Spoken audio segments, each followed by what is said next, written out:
The teller. The teller. The teller.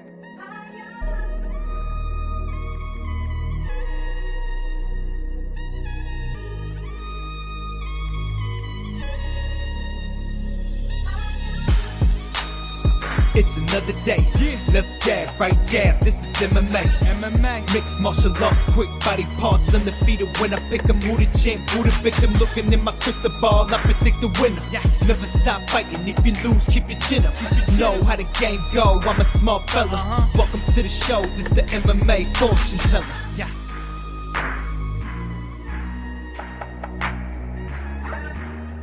The MMA fortune teller. The teller. The teller. The teller. What is up, you guys? The teller. We got UFC Fight Night. Alistair Overeem taking on Augusto, Sakai. Got the big boys throwing down in the main event. We're coming into this event hot. We won a nice 4-unit play on Anthony Romero on the Dana White's Contender Series last Tuesday. Then we went a perfect 2-for-2 this past weekend. We got to talk about that right from the jump. Before we get into this card, we know we got to take a look back. I also want to let you guys know I'm going to be breaking these fights down in very much in detail, but I want to let you guys know if you want my official picks, make sure you're following me on Instagram because there's a couple fights here that I'm kind of on the fence. I'm going to break these fights down into detail, but I may kind of be on the fence here on an exact selection. There's just 1 or 2 fights that I really, really want to keep dissecting more stuff and see how this fight week goes. So make sure you're following me on Instagram for my, up-to-date final selections on fight day when I post my fight picks. MMA fortune teller _ on Instagram. But I'm going to be dissecting each and every one of these fights. Now, we had the card that took place this past Saturday. Anthony Smith took on Alexander Rakic. I think it was a pretty cool card. We'll start at the bottom. We'll work our way up. Won't go too much into this card, but Mallory Martin, one of the greatest comebacks I've ever seen in the game. If you guys didn't see that fight, make sure you check it out. And again, I talked about this on my Instagram story. This is why they got to stop stopping the fights early. Let these fighters have a chance to come back. We've been seeing this time and time again over the last month, and for a while now. If they don't stop the fight early, a lot of times these other fighters come back and then they look great later on in the fight. And these fighters are willing to take a little bit of damage. This is what they do for a living. So give these fighters a chance, and then we won't be in the same situation that we were with the Ian Cutelaba versus Magomed Ankalaev fight, where we're trying to see a fight happen and it keeps getting messed up, and the fight should have just took place the first time if it wasn't stopped so early. Polyana Viana pulls off the armbar, and Emily Whitmire. I told you that was a close fight. Be careful. Stay away from a fight like that. Sean Brady is the real deal. Undefeated, still 13-0, and looked very good with his grappling, very composed on the feet. Bruce Leroy took out Austin Springer. Austin Springer wasn't ready for that fight, man. He took the fight on short notice. Looked to be a little bit overweight. He missed weight, and just Caceres is doing his thing right now. Zach Cummings, very close fight with Alessio De Chirico. Impa Kasangane. I told you guys, this dude's the real deal, man. Super durable, super tough, well-rounded, and that was a 6-unit play for the teller there against Maki Patolo. I faded Patolo again, man. Made money on him twice within the last couple weeks. Took Darren Stewart a couple weeks ago. That was my biggest play of the night. Grabbed him as low as 130, 135, 140. I had multiple bets on him. That was my biggest play of the night. You guys had to be on that play, man. You had to be on that Impa Kasangane. It was a perfect matchup, man. He could hold his own on his feet. He would be more durable. He'd be bringing the pressure to Maki, and he did.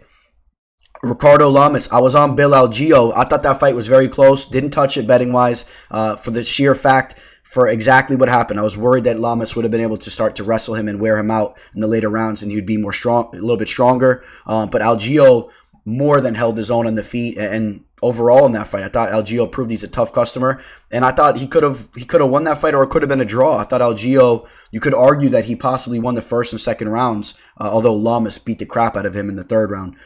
So maybe it was a draw. Should have been a 10-8 in the third, maybe a draw. But everyone was poking fun that I picked Algeo to win the fight. I told you guys that was a close fight, man. You can't say that the round 1 was extremely close, and round 2 Algeo won that round. Shout out to Algeo and shout out to Lamas. Alexa Grasso put a clinic on Kim. Really, that was a tailor-made matchup for her. Neil Magny, it played out exactly like we thought it would, man. Just Neil Magny just was, he's very well-rounded, and Robbie Lawler is on the way out, man.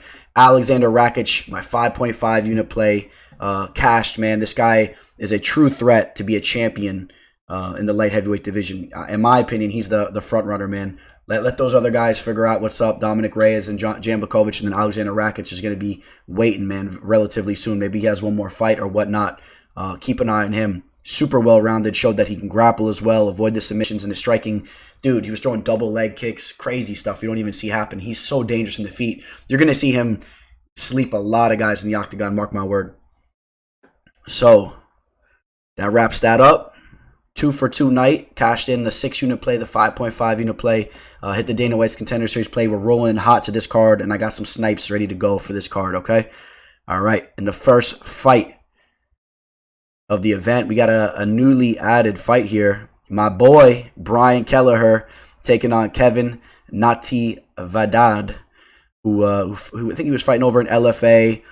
Kevin's a guy that really hasn't fought a lot of high-level competition, but, you know, he has been finishing some dudes recently. He was been fighting over in LFA for the last 4 fights, been handling business. Very low-level opponents, though, man.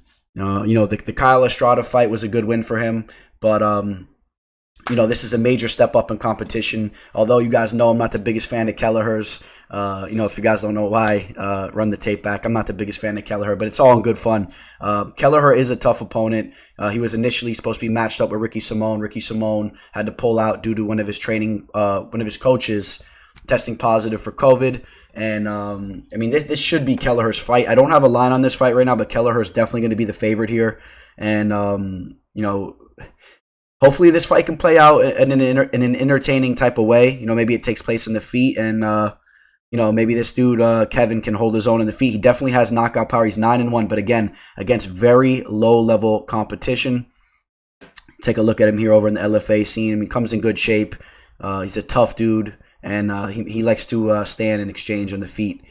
Kelleher, aka Mr. Potato Head. This dude does have a nasty guillotine and does carry a little bit of power too. Remember, I picked him to take out Hunter Azure as an underdog, but not the biggest fan of this dude, and I hope he gets knocked out. How about that? And if that rubs you guys the wrong way, you guys gotta toughen up a little bit. It's all fun, man. We like the fights. Let's see some exciting stuff. Let's see a knockout. All right.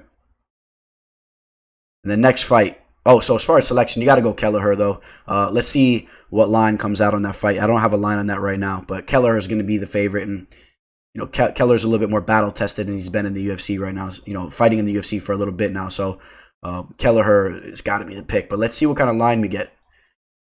All right. Moving over to the next fight. We got Cole Smith taking on Hunter Azure. Speaking of Hunter Azure, we just talked about him. Hunter Azure is a guy, a tough wrestler. I believe wrestling out of Arizona. This guy's good wrestling credentials. He's a tough dude. Carries power in his hands as well. This guy can knock you out. Needs to work on his technique and, sharpen up his striking and whatnot. Dude is a tough guy, though. We saw him make his debut on Dana White's Contender Series where he looked really good. Just use his grappling to pull off that victory. This guy will continue to walk forward, and he'll be in your face for 15 minutes. He has good cardio. Cole Smith, on the other hand, very similar. Cole Smith, I don't believe he's so much a decorated wrestler or whatnot, but this guy can grapple. He has jiu-jitsu, and he'll push the pace as well. I was on Miles Johns in this fight here. That was a major play of mine that it did cash. But Cole Smith actually, he had me sweating during that fight. Cole Smith put up some good competition. Cole Smith, he's just, a tough-nosed type of dude, man. He could strike a little bit. Not the most technically sound either, but he's tough. He'll throw bows with you. And, he'll be there from, the moment the bell rings to the end. This guy's going to be fighting. So I could see this fight playing out closely. Hunter Azure is coming in right around a -200, almost a 2-1 favorite. And I get it to a sense, but the line may be a little bit off in my opinion, but I kind of understand why it's as high it is at the same time. Hunter Azure should be stronger in the wrestling exchanges. And I wouldn't be surprised if Hunter Azure actually gets the better of him on the feet too, but this fight may play out closely. So that's a fight you may want to be careful on if you're taking Hunter, but we'll see how that fight plays out, man. Should be an entertaining fight, actually. And I'll take Hunter Azure to win that fight.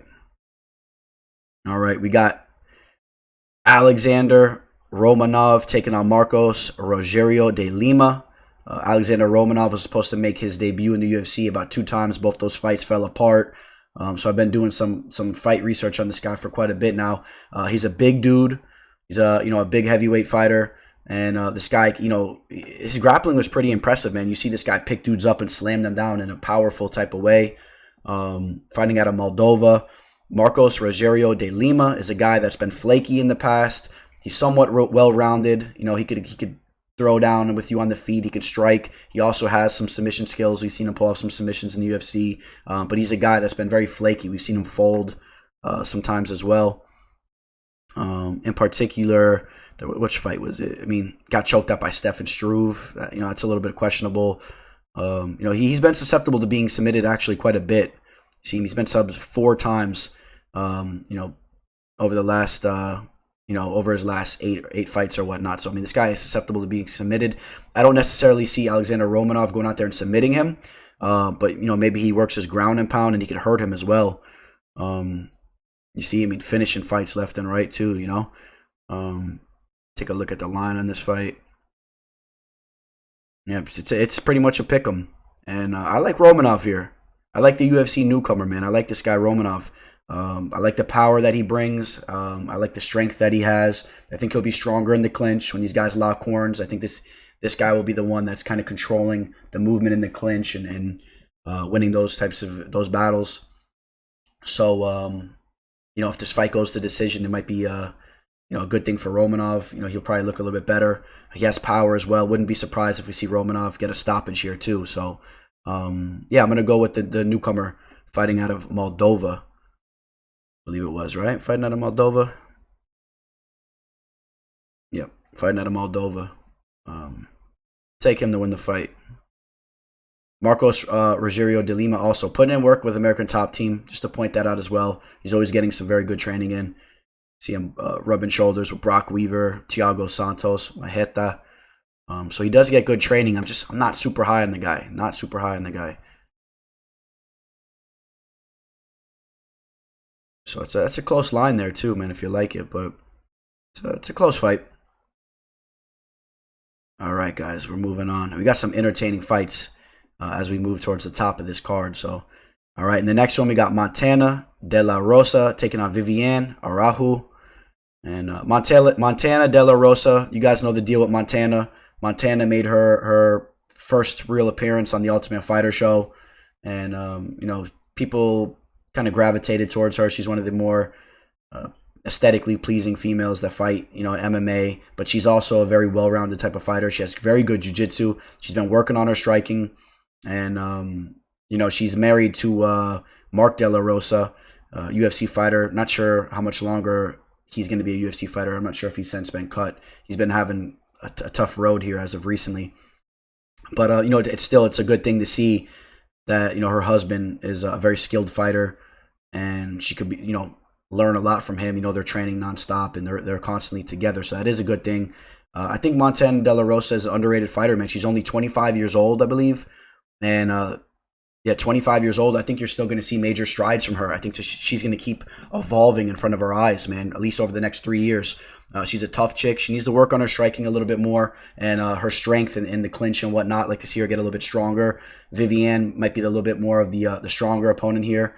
But Viviane, not overly impressed with her. We saw her kind of fade in that Jessica Eye fight. Jessica Eye, kind of took over that fight in the later rounds, was able to stuff takedowns and kind of outpoint her on the feet. Even though she's posting a picture here where she jacked Jessica Eye in the chin. But if you watch that fight, I just watched it recently. Wasn't really that impressive from her. Before that, she was on a nice little win streak, but not really against, upper echelon type fighters. We're talking about girls like Alexis Davis, Talita Bernardo, the BJJ specialist who I think's been cut from the UFC, and then a bunch of girls you won't even recognize. She also lost to Sarah Froda. So, not the most impressive resume here, man. I think Montana De La Rosa is it's definitely live here, in my opinion. Even though she's a pretty big underdog, I think it's a close fight. With two girls like this, if Montana De La Rosa can hold her own on the feet. This fight may play out very closely. We'd like to see Montana stuff the takedowns, like I said, and be a little bit stronger than we've seen in some of her past performances. But like I said earlier, keep an eye on my selection for this fight. I'll be posting that right before fight day or fight night, and on Instagram. I'm kind of on the fence of who I'm going to pick here. The value, I think, is on Montana De La Rosa as of now, and keep an eye on that fight.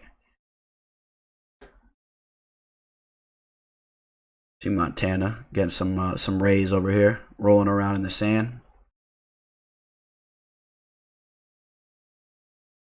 And watch out for the imposters. Remember, I told you guys, watch out for the imposters on Instagram. Make sure it's MMA Fortune Teller _. All right. Now, in the next fight,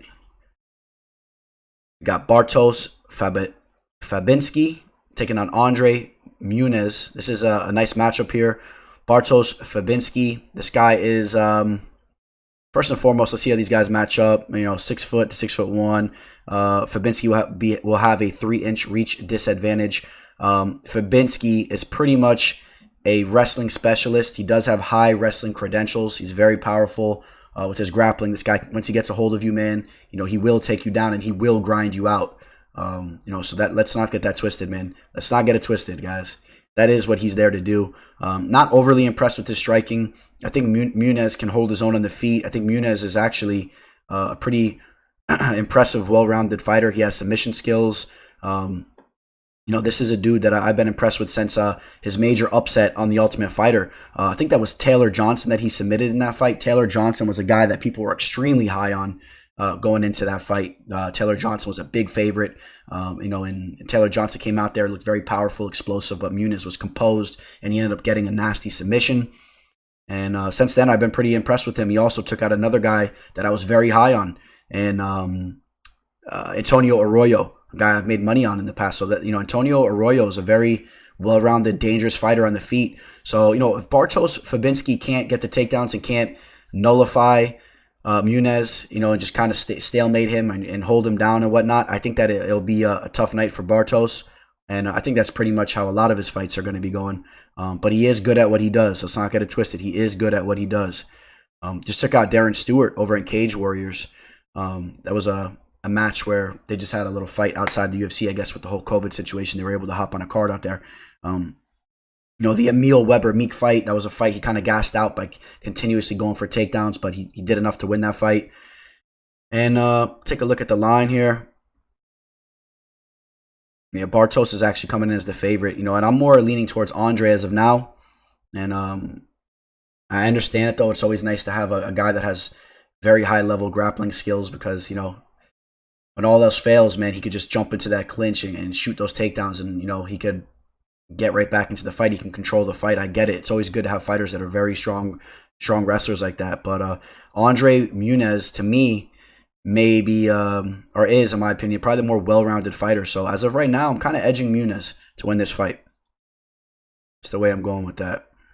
And take a look at that was Muniz when he matched up against Antonio Araujo.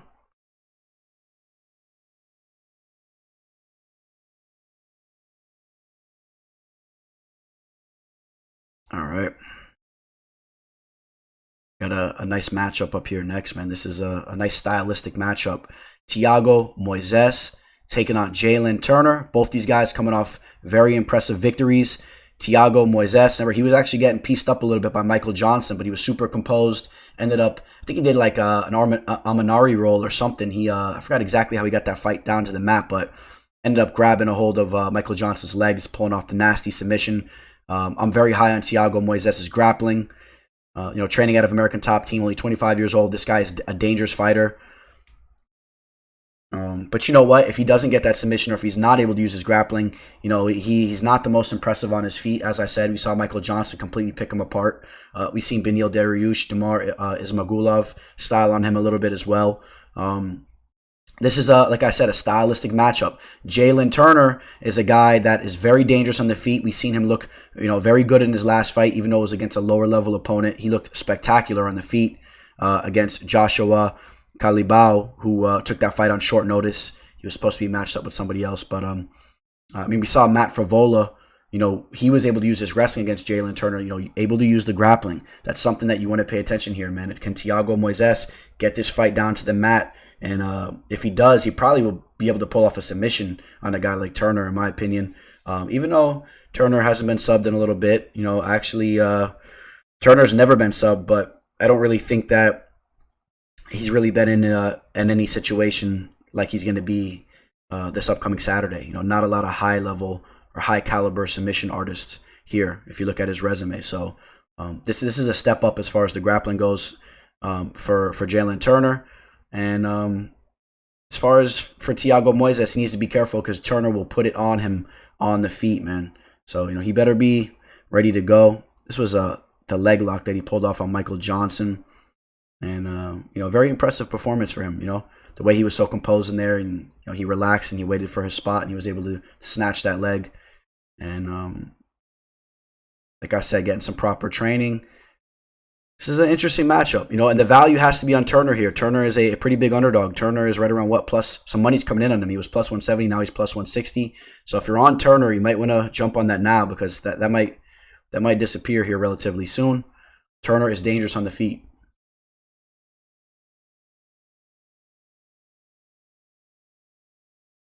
Super rangy as well. I think the value is on Turner. And this is another fight you're going to want to stay tuned to see what's my official selection. The value is on the Tarantula, Jalin Turner.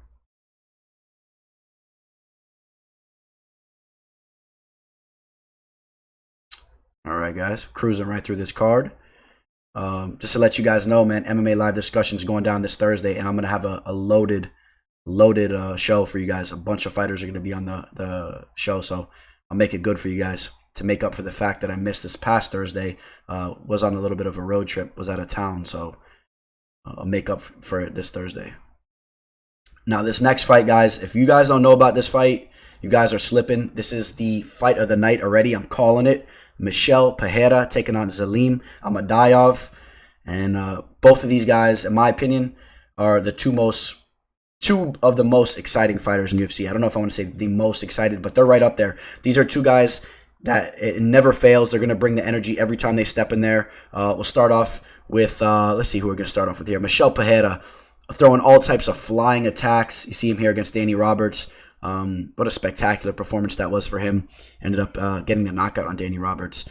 And this guy brings it, man. This guy throws crazy stuff, man. He'll flip. He'll do a backflip, a front flip to try to finish you, man. He's just a wild dude. And, you take a look at, let's see here, Michel Pereira. You take a look at the wild stuff that he does, but, it's more than just that, too, man. He put a clinic on Diego Sanchez on the feet, even though that he lost that fight. That was BS. Diego Sanchez kind of cheated him out of a victory there. But he looked spectacular, just even with his the basics, man. He was throwing nice leg kicks. The punches were nice. They were nice and crisp. And but you know what? He did fade against Tristan Connolly, so you got to be careful about that. He throws a lot of wild stuff, a lot of energetic stuff, and then if he does fade, he can be grappled down and he can be beaten up. Zelim Imadaev is a guy that is a nasty striker. This guy is a nasty striker, an underrated striker, and he's coming off a loss to Danny Roberts where he just got a little bit crazy in there and it ended up biting him in the butt. The Max Griffin fight, I thought he did enough to win that fight. Max Griffin did not want to fight him in that fight, man. He was just trying to grapple. He was trying to nullify the striking of Zelim. Zelim was chasing him down. That was a fight that there was a lot of beef in. It was really exciting, actually, to see that fight play out. They had some personal beef from their gym days. And, Max Griffin, hate to say it, man, he was kind of a little soft in there, the way he handled the whole situation. I think he had to have, police presence to chaperone him around the day of the fights because he was scared of this dude. And, I don't know, man. Max was looking a little soft with that whole situation. And even the way he fought him, he really didn't want to exchange. He was trying to grapple him, get takedowns. Wasn't the biggest fan of how that played out. Zelim is a guy that I like, man. This is the type of fighter I like. He brings that energy.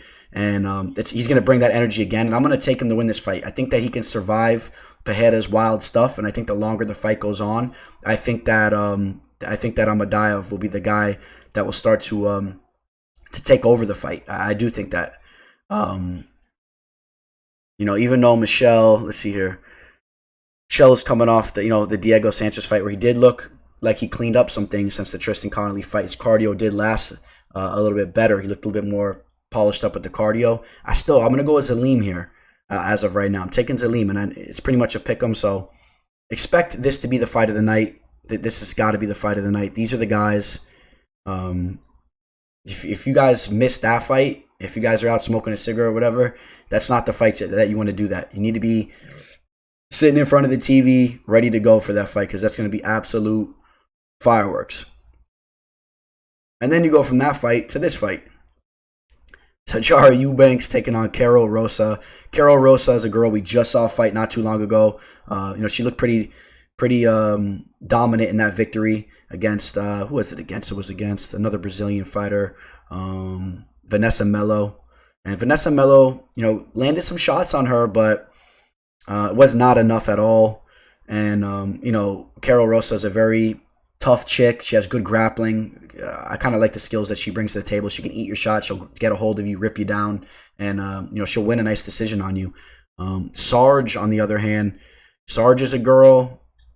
We just saw her. She had a nice performance here against Sarah Moras, but it was against Sarah Moras, so maybe don't look too much into that. But, Sarge, she has some boxing, you know what I mean? She's a tough chick. She's strong. She could stuff your takedowns. She's a tough chick. She kind of reminds me of the girl we just saw fight the other weekend who had that major upset against, what was her name?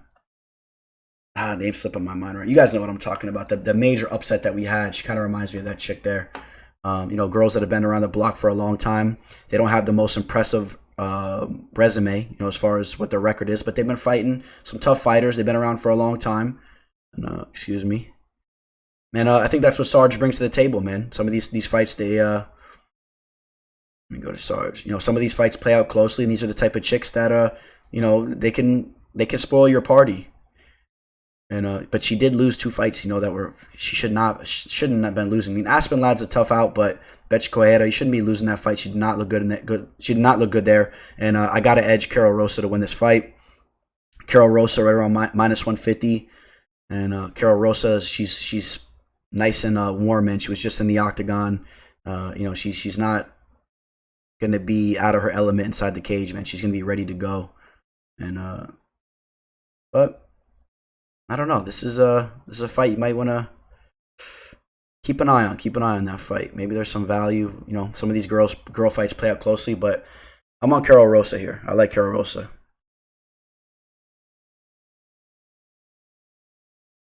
All right. Let's see. All right. On to the next fight. This is a fight that I was excited to see just a couple weeks ago. We know that OSP had an issue with the COVID situation. The fight is rescheduled. We don't know if the COVID situation is going to be affecting OSP that much. I was on OSP the first time around. I'm not sure if I feel as confident in that fight as I did the last time with the whole situation OSP's been going through. But stylistically, I think this is a great fight for OSP. If he can withstand, the power from Alonzo Menifield and not get knocked out, OSP is a guy that's very crafty with the grappling.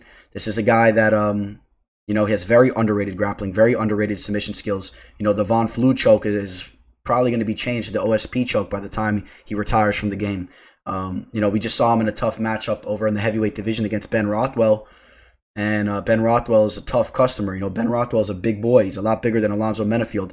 And when these guys start hanging on each other, Alonzo Menifield's a guy that barely ever leaves the first round. We saw last time he left the first round. He got extremely gassed, and he lost the fight there.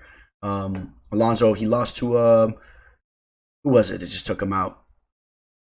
Devin Clark, a tough-nosed wrestler who I think OSP can exploit. The skills that he was lacking even worse than Devin Clark did. So I'm on OSP here again. I'm going to assume that the COVID situation didn't affect OSP in such a bad way because he's right back into it. It's only been a couple weeks and he was ready to go again. So I'm just going to assume the best here. I'm not going to say that it's an official bet or whatnot, you know what I mean? But I'm going to assume that things are on an even playing field, that OSP is ready to go. And I think that the fight will hit those later rounds where OSP will take over and possibly even get a submission in the later rounds. But Alonzo Menifield's a guy that can go out there and just take his head off. I mean, let's get that clear. Alonzo Menifield has that type of power. He's continuously knocked out guys in the first round, and he can easily do that again here. But OSP has good defense, you know what I mean? He has that tricky southpaw type style. I could see him kind of just, being crafty in there, avoiding all that stuff, clinching up, and wearing Menifield out. So I'm going to go OSP. As far as the line goes, it should still, Menifield. There's some money coming in on Menifield, so OSP's the dog here.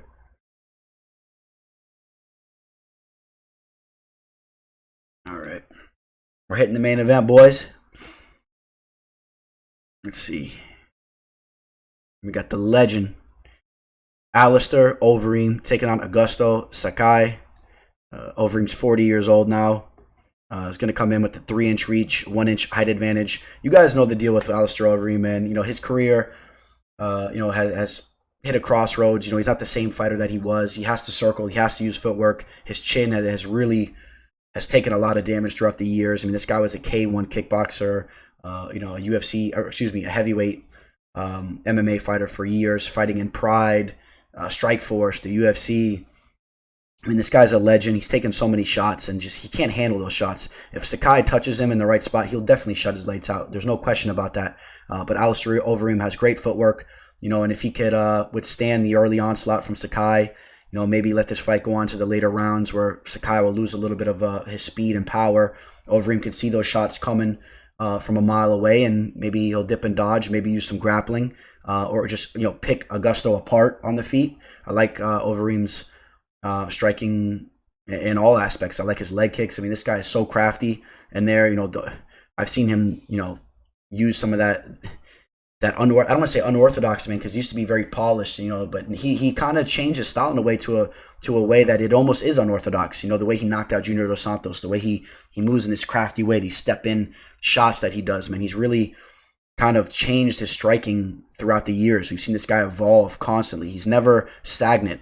Anytime Alistair Overeem steps in there, you don't know what you're getting from him. This guy is constantly changing his game to fit, the skills and traits that he currently has. And now he's a 40-year-old MMA fighter that knows he cannot be touched. So he's going to be switching stances, moving in and out. And this is going to be a tough one for him, though, man, because the cage is small, and it's only going to take one shot from Sakai. So, but I'm on Overeem here. I'm on Overeem. I like Overeem. And but I get it, you might want to hedge that Overeem bet with a, Sakai by knockout, because I think that's the only way he wins this fight, in my opinion. I don't see Sakai winning a decision here. I've seen Sakai slow down in some of his fights too. He did edge out a fight against Blagoy. Those guys were hanging on each other against the cage a lot. And I would like to see Sakai clean up his conditioning a little bit. I would like to see him maybe shed some weight, but the dude is an exciting fighter, man. He has knockout power. 15-1-1. His one loss coming by way of a Czech Congo, kind of victories Czech Congo gets, man. Just holding you against the fence. That was over in Bellator. Czech Congo's doing that to everybody. Just wears on you and holds you there against the cage and wins a split decision. Since then, he's been on a streak, man. 6 fights in a row, and finishing some dudes, too, as well, throughout the process. So, but I'm taking Alistair Overeem. Alistair Overeem, the legend, and I hope Overeem can get a knockout. That'd be exciting. Even if Augusto hurts him, maybe he can withstand the onslaught like he did in the Walt Harris fight, and then maybe Augusto gasses himself out, and Overeem will come right back, use his grappling, he'll ground and pound you, and he'll knock you out on the feet. So, very exciting fight. All right. Overeem's the pick, guys. I appreciate all you guys tuning in, man. Please like this video, subscribe to the channel. If you guys get me 500 likes, I'll give you guys some free picks. I'm rolling hot right now, and I have some special picks, man, for this card here. I feel great, man. And there's a couple opportunities there that I know I'm going to make this another profitable event. So if you're interested in hopping on with the teller, man, reach out to me through Instagram, MMA Fortune Teller _ You guys shoot me a DM over there for pricing. You could also reach out to me through email, MMAFortuneteller@gmail.com. Reach out to me there. Or you can catch me on Twitter. I told you guys I'm cleaning up my Twitter. That will constantly be, that'll be in the works here for a little bit, man. But I'm going to clean out my Twitter, and I'm going to be very active on Twitter moving forward. So catch me there at the MMA Teller. And by the end of the year, that's going to be a full go on Twitter. So appreciate you guys, man. Hit that like video. Like I said, if we get this video 500 likes, I'll give you guys some free plays, man. And stay tuned to the channel throughout Fight Week. I'm going to be putting out a lot of content to you guys. That's something I'm going to be doing here more and more often. Going to have the Dana White's Contender Series video out to you guys hopefully by tonight or tomorrow morning. Going to have the Dana White's Contender Series recap video. Going to be doing another video probably for this card around the weigh-ins or whatever. Or, you know, we also got MMA Live discussion where we'll touch upon this card as well.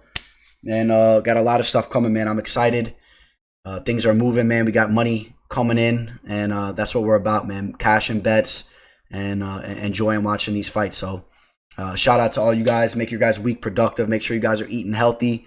Make sure you guys are taking care of your bodies. Make sure you guys are hustling, putting food on the table. And I appreciate all your guys' support, man. You know, as a community, I always say it, and I'll always continuously say it. I appreciate all your guys' support, man. Hit that like button, man, and shout out to all you guys. If you guys get any questions, shoot me a DM on Instagram, man. I love when you guys reach out. Love talking to all you guys. Appreciate all your support. The coffee is flowing through me right now, and I got to get on with my day, man. But I highly appreciate all you guys, and you guys know, on that note, there's only one thing we could do. Signing out, the Teller. The MMA fortune teller. The teller. The teller. The teller. The teller. The teller.